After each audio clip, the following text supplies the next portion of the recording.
अस्सलाम वालेकुम my dear students. मैं हूं प्रोफेसर अंजुम रज़ा खान और आप देख रहे हैं मेरा चैनल खान कॉमर्स अकेडमी। हमारी बहुत पुरानी है, 25 साल का एक्सपीरियंस है मेरा कॉमर्स की फील्ड में। और जैसा कि मैंने एक वीडियो सीरीज बनाने का आपसे वादा कर रखा है, जो कि मैं शुरू कर चुका हूं। फेडरल बोर्ड का जो आज का पेपर है वो है 2026 की प्रिपरेशन के लिए। 2025 का पेपर जो है वो मैं आपके सामने पेश करने जा रहा हूँ। ये है 2025 का पेपर। इसके बाद आपको जो वीडियो मिलेगी 2024 के पेपर की मिलेगी, फिर 2023 के पेपर की मिलेगी। और ना सिर्फ मैं वीडियो दिखाऊंगा, पेपर दिखाऊंगा, बल्कि आपको बाकायदा तौर पर मैं सॉल्व भी करके दिखाऊंगा, क्वेश्चन के आंसर्स भी बताऊंगा और इंपॉर्टेंट टॉपिक्स भी इसके अंदर बताऊंगा। आपको मैं थोड़ा सा ना ओवरव्यू दे दूं जरा पेपर का। ये देखें, इस तरह से आपने रोल नंबर इधर लिखना है, देखते जाइएगा अभी। फिर उसके बाद आंसर शीट इधर लिखनी है, आपने सिग्नेचर करना है। जैसे ही आपको ये एमसीक्यू शीट मिलेगी आपको, और कैसे आपने फिल करने हैं बबल्स, आपने ऑलरेडी अगर प्राइवेट स्टूडेंट है तो आपको इतना पता नहीं होगा, लेकिन अगर आप रेगुलर स्टूडेंट है, स्कूल में कॉलेज में जाते हैं, तो आपको पता होगा। कोई मसला नहीं, फिर भी मैं बताऊंगा। फिर ये देखिए, आंसर शीट मैं करके दिखाऊंगा, डोंट वरी अबाउट इट। फिर इधर आपने कैंडिडेट के साइन करने हैं। कई स्टूडेंट क्या करते हैं, रिविजिनेटर की जगह पर साइन कर देते हैं। ऐसा नहीं करना, आपने अपने कैंडिडेट सिग्नेचर करना है, यहाँ पे सिग्नेचर आपने करनी है। मैं साथ साथ थोड़ा सा आपको बताता भी चला जाऊँ। ये देखिए, आपने यहाँ पे सिग्नेचर करनी है। ओके, अब आप इस तरह से एमसीक्यूज आपको आएंगे। देखिए, मैंने ऑलरेडी लिख दिया कि कौन से चैप्टर से कौन सा एमसीक्यूज आया है 2025 में, तो वो वरी ना हो। अभी आपको मैं सिर्फ व्यू दे रहा हूँ। ये इस पेज में जो एमसीक्यूज है वो 8 तक हैं, और अगला पेज जो पीडीएफ का है वो दिख रहा है, वो देखिए, वो 9 से स्टार्ट हुए हैं। और एमसीक्यूज होते हैं टोटल 15। ये वैसे ये टोटल एग्जाम जो है ये 75 नंबर का 75 मार्क्स का होता है। 15 एमसीक्यूज होते हैं, और एमसीक्यूज जो है वो 1 नंबर का होता है। अगर आप गलत करते हैं तो वो एक ही गलत होता है। और बात बात ऐसी गलती स्टूडेंट कर देते हैं कि वो सारे का सारे उनके गलत हो जाते हैं। समटाइम वो बताऊंगा वो गलती नहीं करती। वीडियो को एंड तक देखिए और गौर से देखिए, इंपॉर्टेंट क्वेश्चन भी बताऊंगा। ये आ गया आपका सेक्शन बी। सेक्शन बी आपका 36 मार्क्स का होगा। राइट एनी 9 क्वेश्चंस आपको आएंगे। ये देखिए, ये 12 क्वेश्चन दिए गए होंगे सेक्शन बी में। इकोनॉमिक प्रिंसिपल्स ऑफ इकोनॉमिक्स में आपको 10 क्वेश्चन 12 क्वेश्चन दिए गए होंगे, 12 होंगे। आपने सिर्फ कौन से करने हैं जो आपको अच्छे से आते हैं, 9। मैं आपको यहाँ पे 12 के आंसर्स बता दूंगा। और बहुत ज्यादा हद तक चांसेस होते हैं कि पिछले सालों के पेपर सेम टू सेम भी रिवाइज हो जाते हैं, और तकरीबन 80 भी रिवाइज हो जाती हैं। ना सिर्फ ये करूंगा, बल्कि इसके अलावा आपको चैप्टर वाइज में गेस भी दूंगा, लेकिन अब साथ साथ चलते रहिए मेरे। ओके, अब उसके बाद सेक्शन सी आप देखिए। सेक्शन सी में आपने अटेम्प्ट एनी 2 क्वेश्चंस करने होते हैं। जैसे ये है, 3 क्वेश्चन दिए होंगे, 3, 4 और 5, और इनमें से आपने कोई से 2 करनी है, और each question marks 12। Okay, 24 number का ये पेपर होता है, सॉरी ये सेक्शन होता है। तो इस तरह 15 नंबर आपके हो गए। मैं इधर लिख भी देता हूँ। 15 मार्क्स आपके किसके हो गए जी, एमसीक्यूज के। 36 मार्क्स आपके ये सामने नजर आ रहे हैं, किसके हो गए, शॉर्ट क्वेश्चंस के, सेक्शन बी के। और 2 क्वेश्चन आपने लॉन्ग करने हैं, और वो हो गए 24 मार्क्स। तो इस तरह आपके टोटल मार्क्स जो बने पेपर में, वो बने आपके कितने बेटा, 75। ओके जी। फेडरल बोर्ड की मैं बात कर रहा हूँ, अभी पंजाब बोर्ड के मैंने स्टार्ट नहीं किया। पंजाब बोर्ड की जैसे ही डेट शीट अनाउंस होगी, वो भी as per the date sheet मिलते चले जाएंगे। तो आइए अब सोल्यूशन की तरफ चलते हैं कि हमने इसे सॉल्व करना कैसे शुरू करना है। तो सबसे पहले तो मैं आपको बाकायदा तौर पर बताऊंगा रोल नंबर को आपने बबल कैसे करना है। ओके जी, so don't worry about it, जरा जुड़े रहिए साथ। तो रोल नंबर्स को बबल करने लगा हूं। पहले एक फर्जी सा रोल नंबर लिख लेते हैं इधर। सपोज एक स्टूडेंट है, उसका रोल नंबर है 2 4 5।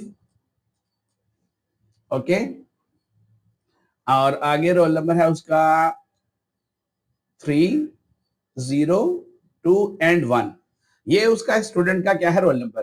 तो कैसे आपने फिलिंग करनी है ये मैं आपको बताता हूँ। बबल कैसे करना है, थोड़ा सा मैं इसको ना लाइन को थोड़ा सा थिक कर लूं, ताकि एक ही क्लिक में बबल अच्छा हो जाए। ये देखिएगा, अभी आप देखेंगे एक ही क्लिक में बबल अच्छा आपको नजर आएगा। इसलिए थोड़ा सा मैंने ये देखा, ये आपको एक नजर आ गया कैसे होगा। अब फर्ज करें ये स्टूडेंट है, और इसका जो है 2453021 रोल नंबर है, जो आपके आपकी रोल नंबर पर होगा। तो देखिए, उसने इसको बबल करना है। ऐसे बबल ऐसा कर रहे हैं कि ये जो सर्कल है जरा भी अलग नहीं रहना चाहिए। सपोज अगर हम बबल ऐसे कर देते हैं, मतलब थोड़ा सा ऐसे कर देते हैं, तो कंप्यूटर ने ये चेक करना है ये नंबर आपका रोल नंबर जब कंप्यूटर स्कैन नहीं करेगा, क्योंकि जो एमसीक्यूज होते हैं वो कंप्यूटराइज चेक होते हैं। तो केयरफुली आपने करना है काम। इसको मैं जरा खत्म कर दूं।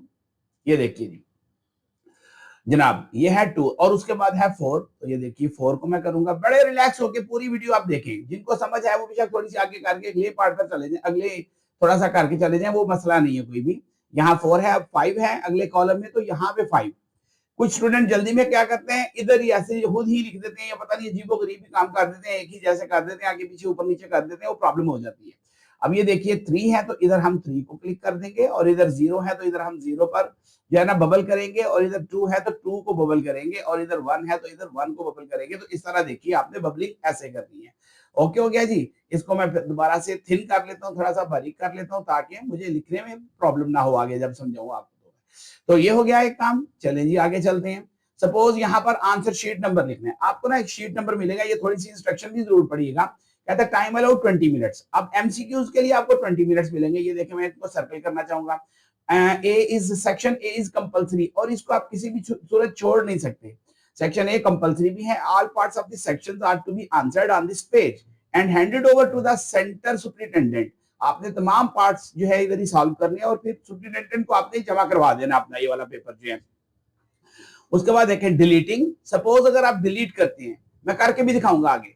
Over writing is not allowed. Do not use lead pencil, और कच्ची पेंसिल यूज नहीं करनी, रेजर वाली पेंसिल आपने यूज नहीं करनी। ये चीजें जरूर मद्देनजर रखिएगा। बहुत सारे स्टूडेंट्स इस तरह की छोटी छोटी गलतियां करते हैं और बाद में कहते हैं सर हमारा तो पेपर परफेक्ट था, समझ नहीं आई कि हमें मार्क्स क्यों नहीं मिले या हम इकोनॉमिक्स में फेल क्यों हो गए हैं, क्योंकि बहुत सारे स्टूडेंट्स इकोनॉमिक्स में फेल भी हो जाते हैं। सो केयरफुली आपने करना है काम, मैं हर चीज बताऊंगा आपको। अब यहाँ पर आपने क्या लिखनी है, आंसर शीट। ये देखिए यहाँ पर आपने लिखनी है आंसर शीट। आंसर शीट आपको जो आंसर शीट मिलेगी उसके ऊपर नंबर लिखा होगा। सपोज एक बंदा है, उसका नंबर है 457/26। सपोज मैंने ऐसे ही किया। तो इस तरह आपने आंसर शीट लिखनी है और इधर आपने कैंडिडेट सिग्नेचर। कुछ स्टूडेंट क्या करते हैं बड़े तेजी से और कंफ्यूज भी होते हैं, डिप्रेस भी होते हैं। आपने रिलैक्स रहना है, काम रहना है और हर चीज को एक्टिवली करना है। अब देखिए इन्विजिलेटर साइंस की जगह पर साइन कर देते हैं, जो कि गलत हो जाता है। अगर आप इधर करेंगे, इधर आपने साइन नहीं करने, साइन आपने करने हैं इधर। सपोज मेरा नाम अंजुम है तो मैं इस तरह से साइन इधर करूंगा, मैं अगर कैंडिडेट हूँ।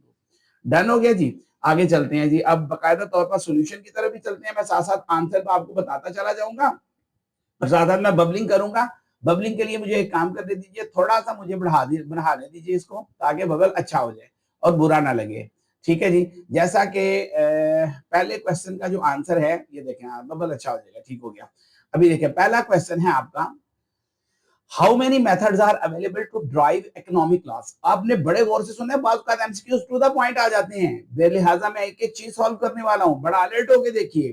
तो कहते हैं माशी कवानीन को अखज करने के कितने तरीके हैं। साथ उर्दू भी लिखा हुआ है उर्दू मीडियम के लिए। उन्होंने उर्दू मीडियम और इंग्लिश मीडियम दोनों का पेपर एक ही दिया होता है, अलग अलग नहीं देते। वो जो उर्दू मीडियम है वो उर्दू मीडियम में कर लेते हैं, जो इंग्लिश मीडियम है वो इंग्लिश मीडियम में कर लेते हैं। ठीक है जी।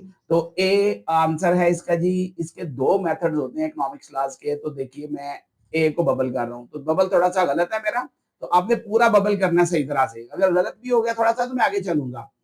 नंबर 2 पे है, if there is no change in prices and the quantity demanded increases is it is called. कहता है अगर कीमत में तब्दीली के बगैर किसी शय की तब्दीली में इजाफा हो जाए तो इसे क्या कहते हैं। मतलब कीमत कोई तब्दील नहीं हुई, मगर एक एरिया में हम रहते हैं, वहां पर जनाब वाला सोप पहले भी 10 रुपए का एक पीस मिलता था, सोप महीने बाद भी 10 रुपए का एक मिल रहा है, मगर तलब बढ़ गई है। पहले उस एरिया में सोप बिकते थे 100, अब बिक रहे हैं 150। तो इसको क्या बोलेंगे, तो इसको बोलेंगे राइज ऑफ डिमांड। क्यों बोलेंगे ये जब मैं आपको टॉपिक क्लियर करवाऊंगा अलग से लेक्चर के अंदर, वहां मैं हर चीज इधर मैं अब एक्सप्लेन नहीं करूंगा इतना लंबा चौड़ा कि राइज इन डिमांड क्या आता है, तलब का सुकड़ना कॉन्ट्रैक्शन ऑफ डिमांड क्या है, फॉल ऑफ डिमांड क्या है। ये मैं आपको जब बाद में लेक्चर दूंगा बकायदा टॉपिक वाइज, वो भी आप सुनते रहिएगा साथ, आपको फिर आइडिया आइडिया हो जाएगा। लेकिन फिलहाल इसका आंसर है राइज ऑफ डिमांड। तो ये rise of demand D option है, तो डी पर जो है ना मैं बबल कर दूंगा। ठीक है जी।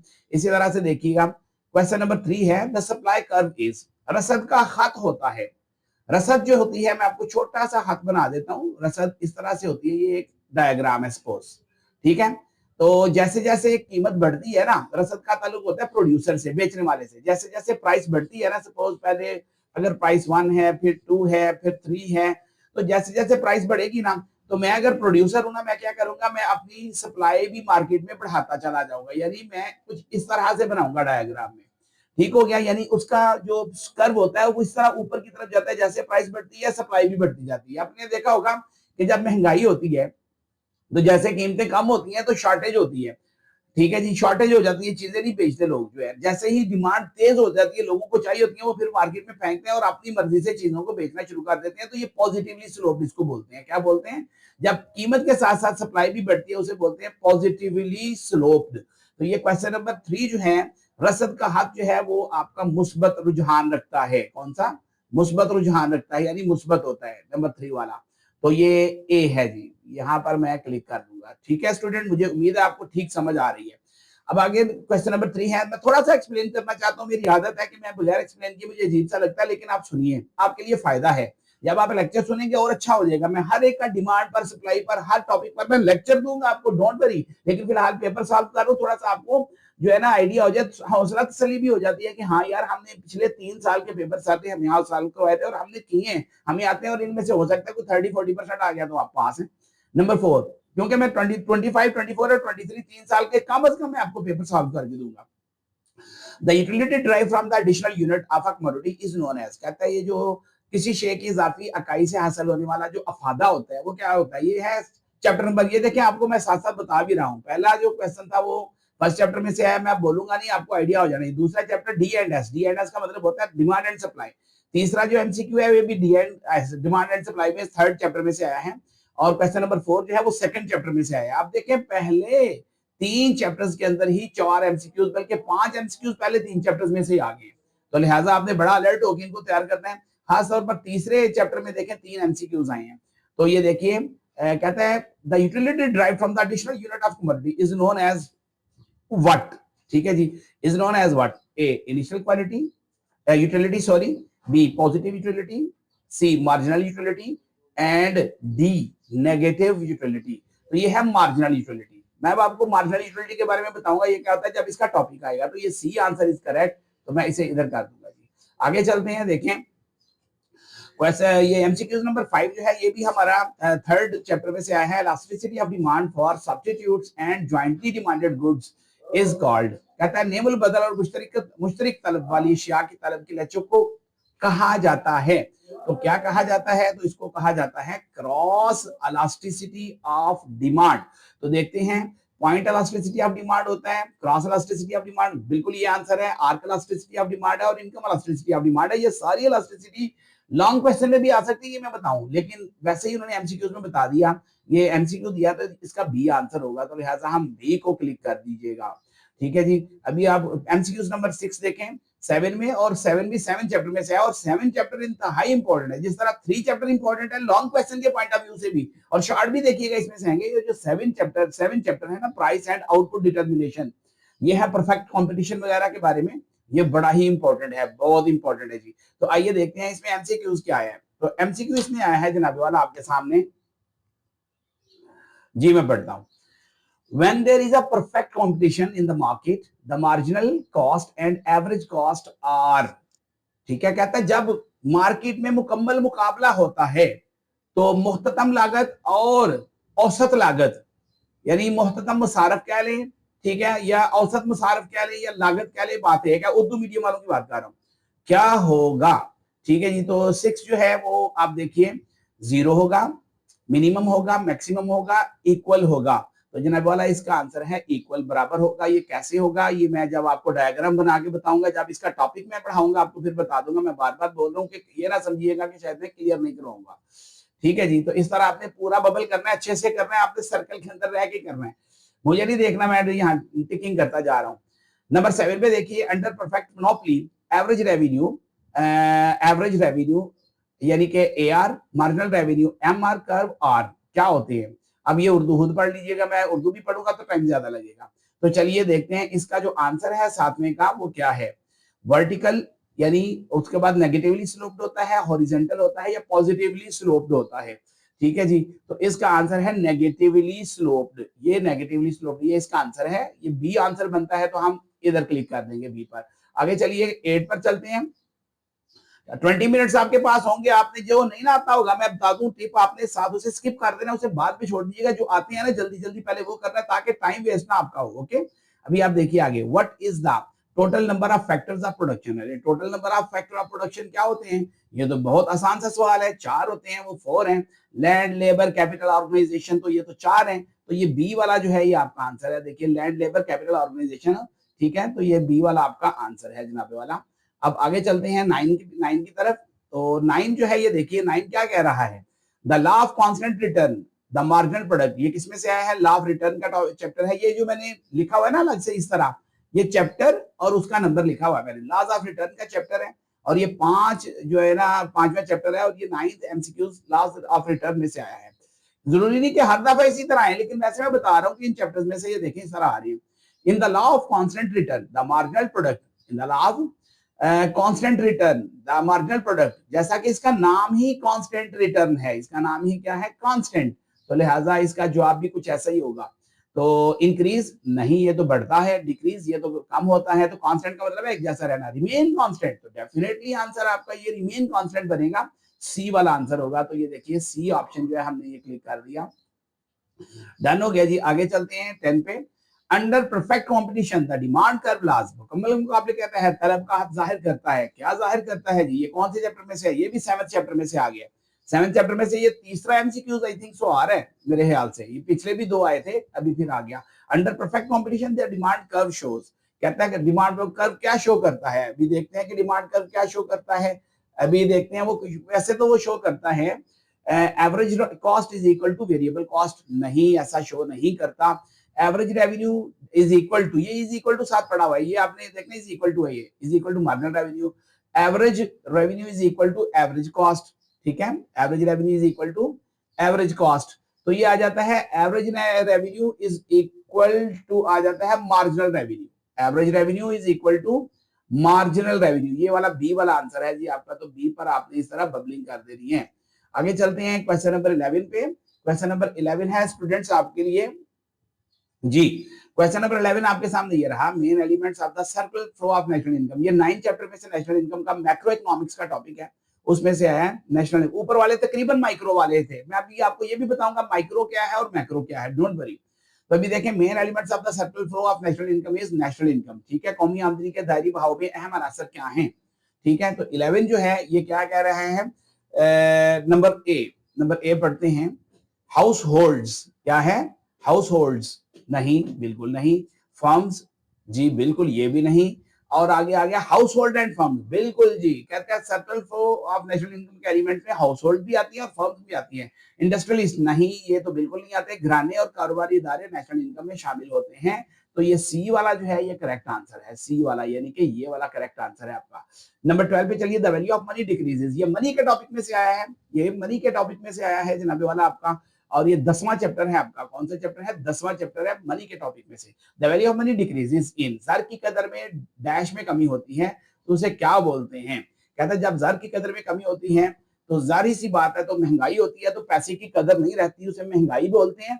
तो महंगाई को इंग्लिश में या उर्दू में अफराते ज़र बोलते हैं और इन्फ्लेशन बोलते हैं। तो ये ए जो है ना करेक्ट आंसर है आपका। The value of money decreases, जब आपका पैसा कम हो जाए तो समझ लें पड़ा पड़ा, आप 100 रुपए की पहले 10 चीजें खरीदते थे, आप 100 रुपए की 3 चीजें आ रही है, तो इसका मतलब है महंगाई हो गई है, आपके पैसे की कमी कदर कम हो गई है। तो उसको इंग्लिश में अफराते ज़र और इंग्लिश में इन्फ्लेशन और इंग्लिश में उर्दू में अफराते ज़र बोलते हैं। हाँ जी, एमसीक्यूज नंबर 13 पे आ जाइए। The phases of trade cycles are, अरे फेजेस कितने फेजेस हैं ट्रेड साइकिल के, आप जरा सोचिए ना, अपने वो नजर दौड़ाइए।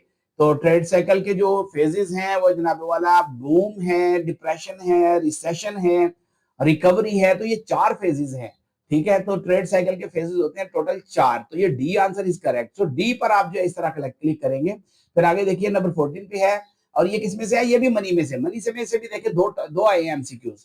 तो आइए 14 पर चलते हैं। उशर इज एप्लीकेबल, तो उशर किस पर एप्लीकेबल होता है, ठीक है जी। तो जनाब वाला उशर जो है वो हमेशा हमारे जो किसान लोग होते हैं, किसान भाई, अल्लाह पाक ने हमारे मजहब में जिस तरह हम माल पर ज़कात देते हैं, इसी तरह जो एग्रीकल्चरल प्रोडक्शन होती है उस पर हम उशर अदा करते हैं।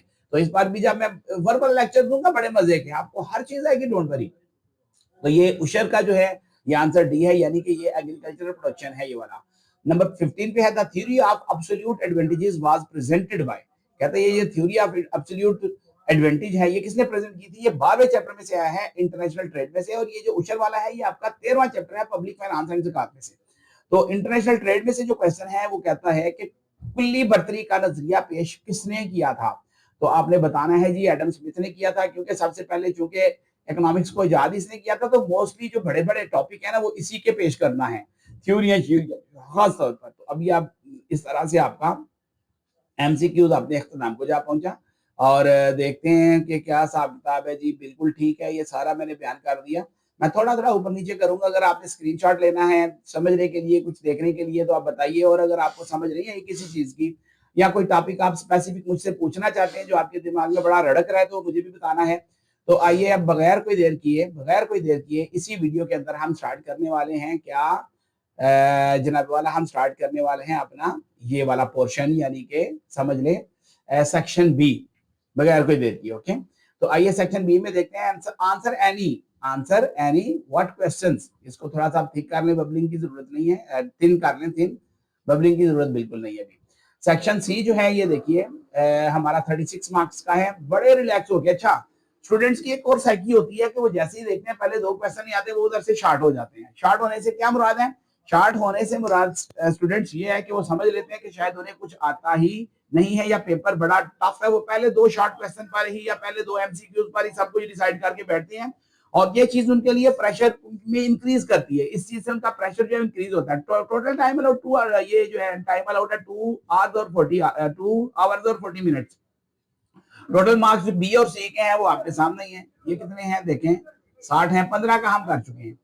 अभी आपने तरीकेकार क्या करना है अख्तियार, सबसे पहला तो ये है कि आपने बड़ा रिलैक्स होके ये जो 9 क्वेश्चन है पहले उनकी सिलेक्शन कर लेनी है। फर्ज करें right any 4 important points of definition of economics defined by the professor Robins. ये पहले चैप्टर में से आया। फर्ज करें मुझे क्वेश्चन नहीं आता तो मैं उसे छोड़ दूंगा, मुझे क्या जरूरत है पढ़ने की, उसको करने की।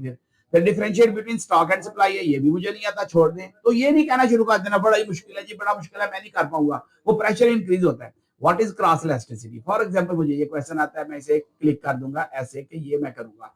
फिर उसके बाद राइट एंड कंप्लीट, ये तो बहुत इजी लग रहा है मुझे, ये मार्जिनल यूटिलिटी टोटल यूटिलिटी वाला था, ये हमने अच्छा तैयार किया था क्योंकि इसमें से लॉन्ग क्वेश्चन आने के भी चांसेस है, ये भी मुझे आता है। फॉर एग्जांपल ये नहीं कि मुझे मैं कह रहा हूँ मुझे आता है, मुझे सारे आते हैं, मैं सारे कराऊंगा आपको, डोंट वरी।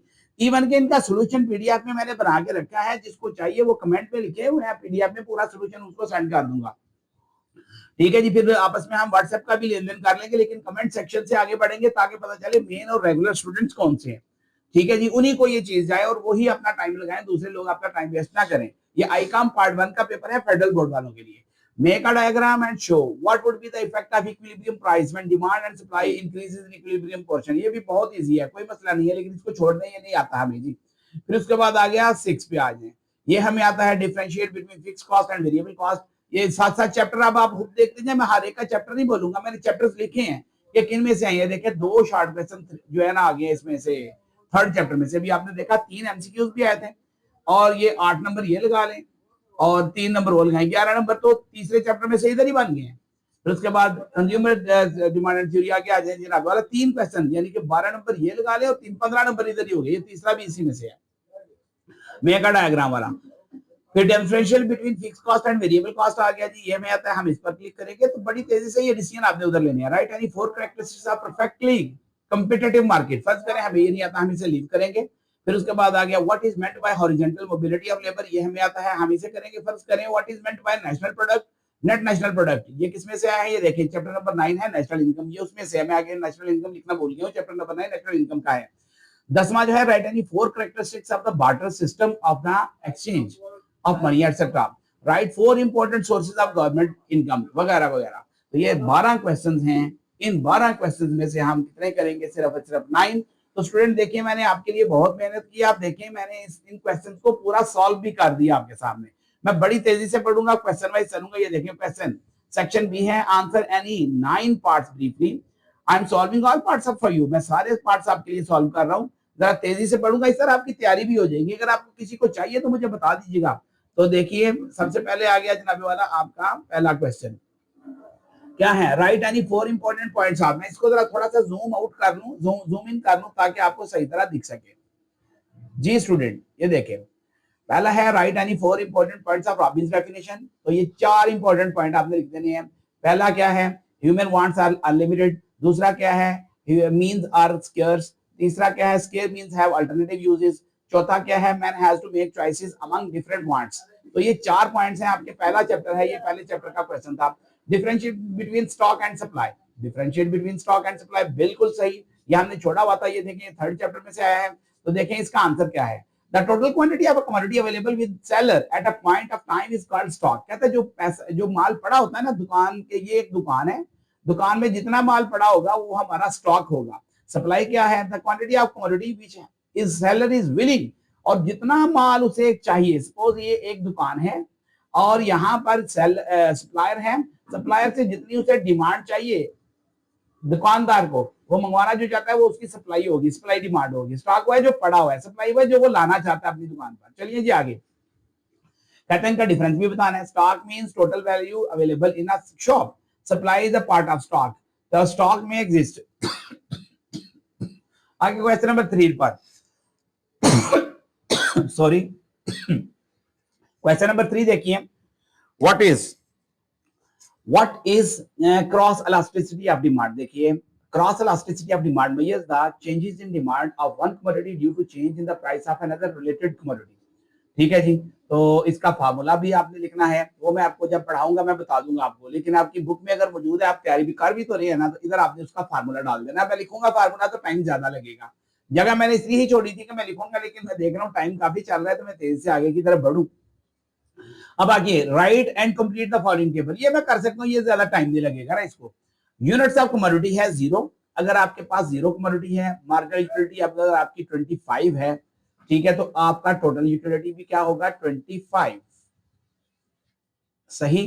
अब आपने यूनिट ऑफ कमोडिटी आपके पास 20 है, और जब आप 0 पे थे तो आपकी मार्केट यूटिलिटी जो थी वो 25 थी, तो 1 पर फिर कितनी हो जाएगी? तो इसमें इसको ऐड कर लीजिएगा तो वो हो जाएगी 45।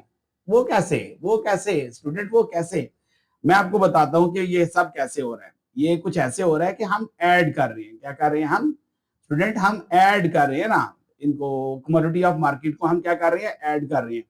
यानी कि 25 में 20 को क्या किया है? ऐड किया है हमने 25 में 20 को। ओके हो गया? तो आपने वरी नहीं होना, ये 25 में 20 इसको ऐड किया गया। अभी देखिए 45 में 15 को ऐड कर देंगे 60 हो जाएगा। मैं ऊपर नीचे इसलिए लिख रहा हूँ, 65 में 10 ऐड करेंगे तो 70 हो जाएगा। फिर उसके बाद 70 में 74 ऐड करेंगे तो 74 हो जाएगा, और इसी तरह से 74 में 5 ऐड करेंगे। यानी कि इनको ना एक दूसरे में ऐड करते चल जाएंगे, एज इट इज नहीं कहा, फिर इसमें इसको ऐड करिए, फिर इसमें इसको जो टोटल आएगा जैसे 45 है, इसमें से 15 को ऐड करिए, 15 में टोटल करके 60 आया, 60 में 10 को ऐड कर दीजिए, 70 आ गया, 70 में 4 को ऐड कर दीजिएगा। ठीक है, 70 में 4 को रहेंगे, हाँ 70 में आप 5 को ऐड करिएगा ना। 70 जब आ गया आपका, तो 70 में आप 70 आ गया, समझ आपको आ गई है।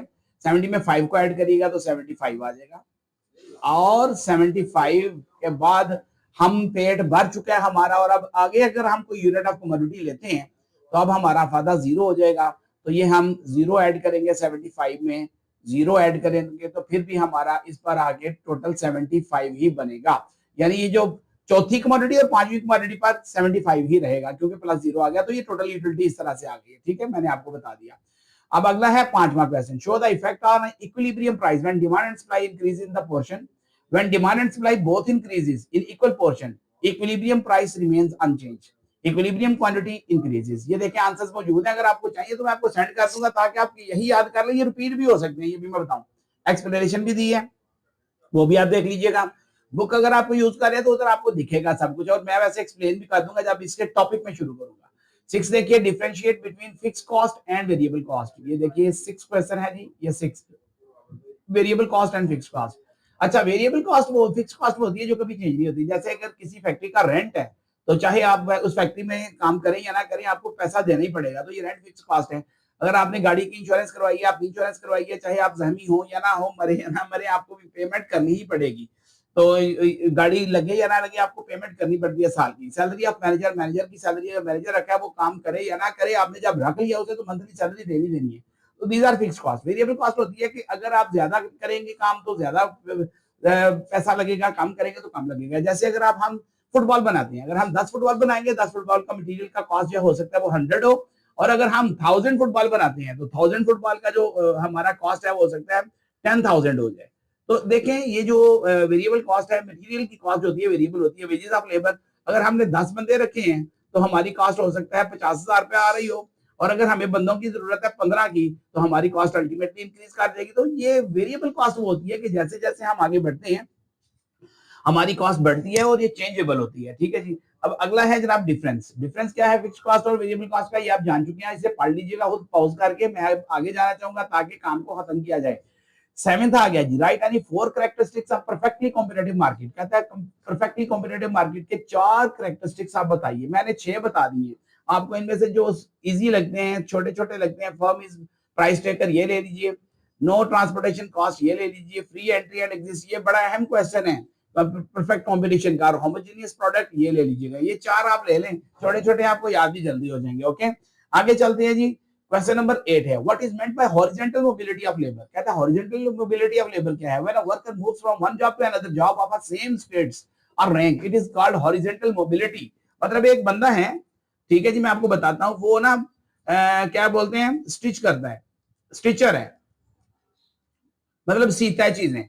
वो एक फैक्ट्री को छोड़कर फैक्ट्री बी में चला गया और उधर भी जाके स्टिचर है, तो इसको हम बोलेंगे हॉरिजॉन्टल मोबिलिटी। उधर जाके कोई सुपरवाइजर नहीं हो गया, यहाँ भी कपड़े सीता था, दूसरी फैक्ट्री में भी जाके कपड़े सीता है, तो इसको हम बोलेंगे horizontal mobility of labour. Okay, मुझे उम्मीद है कि आपको समझ आ गई होगी। अभी यहाँ इन्होंने, मैंने टीचर की एग्जांपल दी है कि टीचर अगर एक स्कूल को छोड़ के दूसरे स्कूल में जाएगा तो टीचिंग ही करेगा ना, वहां जाके वो कोई बहुत बड़ा कोई ऑफिसर थोड़ी बन जाएगा। व्हाट इज मेंट बाय, आगे आ गया, what is meant by, what is meant by जी, what is meant by net national product. ठीक है जी, तो नेट नेशनल प्रोडक्ट का क्या मतलब है, तो अभी आप देखेंगे नेट नेशनल प्रोडक्ट का क्या मतलब है, जरा चेक करिए। कहता है नेट नेशनल प्रोडक्ट का मतलब है is a total market value of the final goods and services produced in a country in 1 year after deducting depreciation. तो ये उसका फार्मूला भी मैंने लिखा था, जीएनपी ग्रॉस नेशनल प्रोडक्ट, ये मैं बकायदा फार्मूले पढ़ाऊंगा, बड़े इंपॉर्टेंट है, माइनस डेप्रिसिएशन, ये इसका फार्मूला भी है एनएनपी का, नेट नेशनल प्रोडक्ट का। आगे चलते हैं, right any four characteristics of barter system. तो ये बार्टर सिस्टम का क्या, चार लिखने हैं, मैंने 6 लिखे हैं, मैंने कहा चलो आपको दे दूं 6, चार कोई से भी याद हो जाएंगे। नो यूज ऑफ मनी, पैसा तो इस्तेमाल होता ही नहीं था बार्टर में। Exchange of goods for goods, चीजों के बदले में चीजों का लेन देन होता था, ये भी इजी है। Difficult to store, store wealth को स्टोर करना बड़ा मुश्किल था, क्योंकि चीजें होती थी ना, आलू आप कितनी देर आप स्टोर कर सकते हैं, भिंडियां कितनी देर स्टोर कर सकते हैं, चावल कितनी देर स्टोर कर सकते हैं, नहीं ना, तो डिफिकल्टी होती थी, क्योंकि ये खराब हो जाने वाली चीजें होती हैं। No common Maihar of value, कोई ऐसा कॉमन मैयर नहीं था, जैसे भी आजकल कॉइन्स हैं, नोट्स हैं, इवन कि आप नोट्स और कॉइन्स की भी कदर कम रह गई है, अब तो डेबिट क्रेडिट कार्ड चल रहे हैं, हर तरफ ऑनलाइन पेमेंट्स हो रही हैं। डिफिकल्ट डेफर्ड पेमेंट्स, अगर आपने कोई कर्जा लिया और कर्जा ले रहे वापसी पर आपको बड़ा मसला होता था, एटसेट्रा। ये 6 मैंने लिखे थे, आपने कोई से 4 ले लेने हैं। What is meant bye inflation, ये 11 है। What is meant by inflation? Inflation कहते हैं is a continuation, continuous and persistent rise in general price level of goods and services which reduce the purchasing power of the money। कहता है जो purchasing power of the money को reduce करती है उसे हम क्या बोलते हैं, inflation बोलते हैं। Right, four important source of government income, government की इनकम के 4 इंपॉर्टेंट सोर्स बताइए। गवर्नमेंट कहां से कमाती है? टैक्सेस से कमाती है, फीस से कमाती है, फाइन से कमाती है, profit from public enterprises, borrowing उधार लेती है, लाइसेंसेस वगैरह जो जारी करती है वहां से कमाती है। तो कोई से 4 लिखने थे, मैंने 6 लिख दिए हैं आपकी आसानी के लिए। तो इस तरह आपका शॉर्ट क्वेश्चन अपने इख्तिताम पे जा पहुंचा। मैंने 12 के 12 लिख दिए। अगर किसी को पीडीएफ में ये चीज चाहिए तो मुझे आप बता दीजिएगा, इंशाल्लाह मैं आपको सेंड कर दूंगा। आप कमेंट सेक्शन में बताइए समझ आइए या नहीं, यही आप क्या तरीकेकार है, मुझे आगे क्या करना चाहिए। अगला पेपर चूंकि आने वाला है 2024 का, लेकिन सेक्शन सी का भी बाकी है। देखिए, अटेम्प्ट एनी 2 क्वेश्चन, अब ये मैं करूंगा नहीं, बस मैं आपको दिखा दूंगा थोड़ा सा इस तरह। Explain the law of diminishing marginal utility with the help of schedule and diagram. ये चैप्टर नंबर आई थिंक 2 में से आ गया, डिमिनिशिंग मार्जिनल यूटिलिटी। ये मैंने उसकी डेफिनेशन लिखी है और इंट्रोडक्शन थोड़ा सा लिखा है, फिर ये छोटी सी डेफिनेशन दी है मैंने, और फिर देखिए आप, छोटी सी डेफिनेशन के बाद मैंने दिया है आगे अजम्पशंस। अजम्पशंस क्या होते हैं ये बताऊंगा मैं। मफरूजात होते हैं, the consumer is rational, units of commodities are homogeneous, consumer consumption is continuous, income taste. Actually law of diminishing marginal utility को मैं थोड़ा सा एक्सप्लेन भी कर दूं, जल्दबाजी नहीं करता, ताकि आपको समझ में आता है तो बेहतर है, नहीं तो फिर मैं समझाऊंगा तो है ही। एक्चुअली जैसे जैसे हमारी ये नेचर है सबकी, जब हमें भूख लगी होती है ऐसा लगता है जैसे हम सारी रोटियां खा जाएंगे। जैसे ही हम पहला वाला लेते हैं हमें बहुत ज्यादा मजा आता है, यानी कि हमें सपोज के 10 मजा आता है, 10% परसेंट में कर लेते हैं। दूसरा वाला लेते हैं, हमारा मजा कम होके 8% आ जाता है। तीसरा वाला लेते हैं, हमारा मजा 6 आ जाता है। चौथा लेते हैं 4 आ जाता है। पांचवा लेते हैं 2 आ जाता है, और हमारी साथ ही रोटी भी खत्म हो जाती है। और शायद अगर हम एक रोटी की भूख थी, तो अगर हम दूसरी रोटी का पहला वाला लेंगे तो हम हो सकता है हमारा अफादा जो है वो क्या आ जाए, 0। तो ये है law of diminishing marginal utility के, जैसे जैसे हम किसी चीज को इस्तेमाल करें कंटिन्यू तो हर अगले यूनिट ऑफ कमोडिटी के साथ हमारी जो लेवल ऑफ सेटिस्फेक्शन है वो कम होती है। जैसे मैंने 10 से स्टार्ट करके पहले पर 10, दूसरे पर 8, तीसरे पर 6, चौथे पर 4, पांचवें पर 2 और छठे पर 0 हो गया हमारा। अब इसके बाद कोई भी कंज्यूमर अगर कमोडिटी लेगा तो उसका जो यूटिलिटी है, जो अफादा है, वो नेगेटिव में चला जाएगा, मतलब उसकी हो सकता है तबीयत खराब हो जाए। तो ये है डेफिनेशन जनाब वाला। तो according to the law, when successive unit of commodities are consumed, the satisfaction obtained from every next unit becomes less than before। कहता है उसके पहले से की निस्बत जो है ना कम हो जाएगी। ये कुछ assumptions थी, ये मैंने लिखी है, ये आप खुद पढ़िएगा, मैं थोड़ा सा रोकूंगा भी। आगे चलते हैं। ये शेड्यूल मैंने बना दिया जी आपके सामने। यूनिट्स ऑफ कमोडिटी का देखें, यूनिट्स ऑफ कमोडिटी ले लिया, मार्जिनल यूटिलिटी ले ली, टोटल यूटिलिटी ले ली। वो टोटल यूटिलिटी का आपको शॉर्ट क्वेश्चन में भी तकरीबन यही मैंने दिया था, वही हल किया है। एक पर क्या है 25, ये भी 25 आ गया। टू पर ये 20 है और ये टोटल किया 25 और 20 44 हो गया। थर्ड पर हमारा यूटिलिटी जो थी, हमारी यूटिलिटी कम हो रही है क्योंकि जैसे जैसे हम यूज कर रहे हैं हमारी सेटिस्फेक्शन लेवल कम हो रहा है। तो ये इन तीनों का टोटल किया या 45 में 15 को ऐड किया, इसमें इसको ऐड कर दिया, तो हमारा आंसर ये आ गया 60। अब 60 में आप 10 को ऐड करें तो आंसर टोटल यूटिलिटी में ये आ गया। 70 में आप 5 को ऐड करें तो आंसर आ गया 75। 75 में आप 0 को ऐड करें तो ये शॉर्ट क्वेश्चन भी एक तरह का आपका बीच में हो गया। अब यहां पर अगर आप करना चाहते हैं, क्या बोलते हैं उसको, डायग्राम, क्या बनाना चाहते हैं डायग्राम, तो डायग्राम कुछ इस तरह से बनेगा। देखिए ऐसे करके ऐसे आप बनाएंगे। इधर यूनिट ऑफ कमोडिटी लिखेंगे 1 2 3 4 5 6 और इधर आप जनाब वाला क्या लिख लेंगे, मार्जिनल यूटिलिटी। मार्जिनल यूटिलिटी इस तरह से लिख लेंगे 5 के वक्त 0 5 10 15 20 25 एंड 30। ओके, पहले पर आपका जो अफादा है वो कितना है जनाब वाला, पहले पर आपका अफादा है 25, दूसरे पर आपका मार्जिनल यूटिलिटी है 25 की जगह पर, ये देखिए ये है। तीसरे पर आपका मेरा जरा थोड़ा सा क्योंकि इधर बना रहा हूं बड़ी तेजी से, और फोर्थ पर मेरा जो है हमारा जो अफादा कम हो जाता है वो 10 आ जाता है, और 5 पर जो है वो हमारा जो है वो 5 आ जाता है, और जैसे ही हम 6 यूनिट लेते हैं तो हमारा फायदा क्या आ जाता है 0। ये 0 की लाइन चल रही है ना, ये वाली 0 की लाइन है, तो ये कर्व बनेगा ऐसे। ठीक है जी। अब ये जो है ना, ये law of diminishing marginal utility है, law of diminishing marginal utility curve है ये वाला जो है ऊपर। तो इस तरह आपने ये शेड्यूल भी बनाना था, डायग्राम भी बनाना था, वो मैंने एक्सप्लेन भी कर दिया आपको शेड्यूल। द फर्स्ट यूनिट 20 की एक्सप्लेनेशन मैंने दे दिया है। डायग्राम को एक्सप्लेन कुछ इस तरह से आपने करना है कि एक्स एक्सिस है, वाई एक्सिस है, और किस तरह से क्या करना है। कंक्लूजन में आपने बताना है सारा कुछ, आप देख लीजिएगा, क्योंकि एक एक चीज करूंगा वीडियो बहुत लंबी हो जाएगी, क्योंकि ये मैं उस वक्त करना चाहूंगा जब मैं ये क्वेश्चन आपको प्रॉपरली सॉल्व करवाऊंगा। कमेंट सेक्शन में मुझे बताइए कि मुझे क्वेश्चन बनाने चाहिए, आपको चाहिए या नहीं चाहिए, ताकि मैं अकॉर्डिंगली डिसीजन करूं अभी फौरी तौर पर, क्योंकि दिन थोड़े हैं आपके प्रिंसिपल्स ऑफ इकोनॉमिक्स के एग्जाम में। तो अभी देखिए क्वेश्चन नंबर 4 जो है, explain the different situations of the firm equilibrium under perfect competition. अब इसको तो मैं बिल्कुल नहीं पढ़ूंगा क्योंकि टाइम बहुत होगा। ये आंसर है उसका, ये मैंने लिखा हुआ है, क्योंकि स्टूडेंट को यही डिमांड होती है, चलो प्रीवियस पेपर मिला है, इसका सोल्यूशन भी मिल जाए तो बेहतर है। ये देख लीजिए। फिर आगे अगर आप कहेंगे नेक्स्ट जो होगा देखने के बाद मुझे बताइएगा, मैं एक्सप्लेन भी कर दूंगा हर चीज, कोई मसला नहीं है। सुपर नॉर्मल प्रॉफिट किस वक्त में होता है, ये जो थोड़े थोड़े हैं एब्रिविएशंस है, ये मैंने लिखे भी हैं, वैसे भी बता देता हूँ। एमसी का मतलब होता है मार्जिनल कॉस्ट, एमआर का मतलब होता है मार्जिनल रेवेन्यू, ठीक है, और एआर का मतलब होता है एवरेज रेवेन्यू। और एवरेज रेवेन्यू, मार्जिनल रेवेन्यू और प्राइस बिल्कुल इक्वल होते हैं, ये याद रखिएगा। सुपर नॉर्मल प्रॉफिट की जो पोजीशन होती है, प्रॉफिट निकालने का फार्मूला है total revenue minus total cost, ठीक है जी। और सुपर नॉर्मल प्रॉफिट उस वक्त आपको होता है जब आपका एवरेज रेवेन्यू आपकी कॉस्ट से बड़ा होता है, यानी कि अगर आपका रेवेन्यू है 100, आपकी कॉस्ट है 70, तो इसका मतलब ये हो गया कि आप सुपर नॉर्मल प्रॉफिट में है। तो ये फार्मूला लगा दीजिएगा, इधर 100 में से 70 को माइनस करें तो 30 आपका आंसर आएगा। क्या आएगा 30, ये ठीक है जी। माउस से मैं लिख रहा हूँ, पेन से भी लिखता हूँ, लेकिन पेन से मैं उस वक्त लिखूंगा जब मुझे बड़ी अच्छा काम करना होगा, अभी तो सिर्फ आपको समझा रहा हूँ। नॉर्मल प्रॉफिट का फार्मूला देखिए, बात ये फार्मूले ही आ जाते हैं कि नॉर्मल प्रॉफिट का फार्मूला बताइए अंडर परफेक्ट कॉम्पिटिशन। तो आपने करना है कि AR is equal to AC, MR is equal to MC। तो ये नॉर्मल प्रॉफिट की एक्सप्लेनेशन थोड़ी सी दे देनी है। लॉस की सिचुएशन कब होती है, तो आप जानते हैं जब हमारी कॉस्ट ज्यादा और हमारी आमदनी एवरेज रेवेन्यू कम होता है तो हमें लॉस हो जाती है, ठीक है। या समझ लीजिए average revenue is greater than average variable cost.